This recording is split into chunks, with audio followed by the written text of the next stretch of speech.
ये डिफ्यूज़र का कंप्रेसर है और इसी के जहाँ पर फ़िल्टर लगा हुआ होता है यहाँ पे एक चार्जिंग लाइन लगा के इसी को वैक्यूम पंप के तौर पे यूज़ किया जा रहा है। और vacuum pump as a vacuum pump हम इसको यूज़ करके चैम्बर को जो है इसके वॉश भी कर रहे हैं, और चैम्बर को वॉश करने के बाद हम इसके अंदर क्या करेंगे, प्रेशर भी होल्ड करके चेक करेंगे ये लीकेज है या नहीं है। तो दोनों चीज़ें हमारे लिए कंपलसरी है। जब तक इस चीज़ को नोटिफाई नहीं कर लेते तब तक ये होगा कि आप एक टॉपिक पे नहीं पहुंच पाएंगे कि आपको क्या प्लान करना है, किस तरह काम करना है। ठीक है, तो जब कभी ऐसा काम करना हो तो आप इस चीज़ों को लाजमी नोटिस करें। ये चार्जिंग लाइन आपको नज़र आ रहे हैं, पिन वॉल जो है हमने 4 इसमें लोकेट किए हैं। आप देख सकते हैं ये कैपिलरी ट्यूब के अंदर लगा हुआ है, ये सेक्शन पाइप पे लगा हुआ है, ये लास्ट पाइप जो फ़िल्टर होता है ये इस पे लगा हुआ है, और ये कंप्रेसर का अपना सेक्शन जो ओरिजिनल जहाँ से गैस चार्ज होता है ये वो पाइप है। ठीक है, तो डिफ्यूज़र के अंदर काम करने के लिए आप इस तरीके से फ्लैशिंग वगैरह का काम कर सकते हैं। वीडियो अच्छी लगे तो वीडियो को लाइक करें, चैनल को सब्सक्राइब करें, बेल आइकन पे क्लिक करें ताकि इस तरीके की अपलोडेड वीडियो का नोटिफिकेशन आप लोगों को मिलता रहे। अल्लाह हाफ़िज़, अल्लाह निगहबान।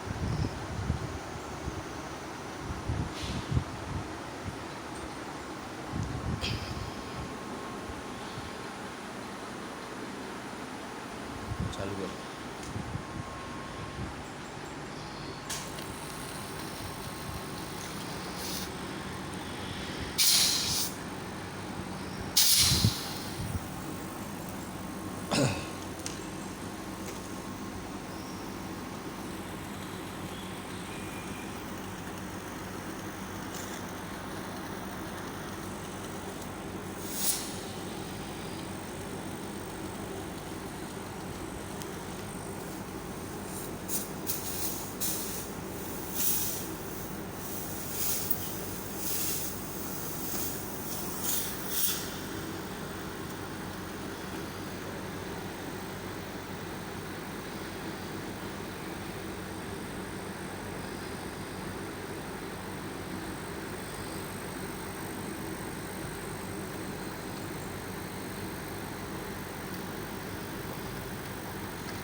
डिफ्यूज़र में सिर्फ और सिर्फ आप 100 या 150 का प्रेशर दे सकते हैं, इससे ज़्यादा प्रेशर देने की आपको ज़रूरत नहीं है। अगर इससे ज़्यादा प्रेशर देंगे तो चैम्बर के फटने का खतरा रहेगा। तो जब कभी काम करें तो इस चीज़ का ख्याल रखें।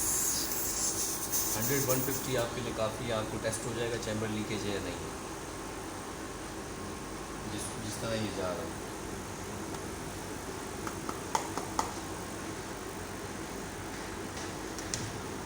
डिफ्यूज़र के ही कंप्रेसर से आप वो वैक्यूम का काम ले सकते हो, प्रेशर देने का काम ले सकते हो। आपको बहुत ज़्यादा ये है कि लैगिज वगैरह लेके घूमने की ज़रूरत नहीं पड़ती। बस बंद करो।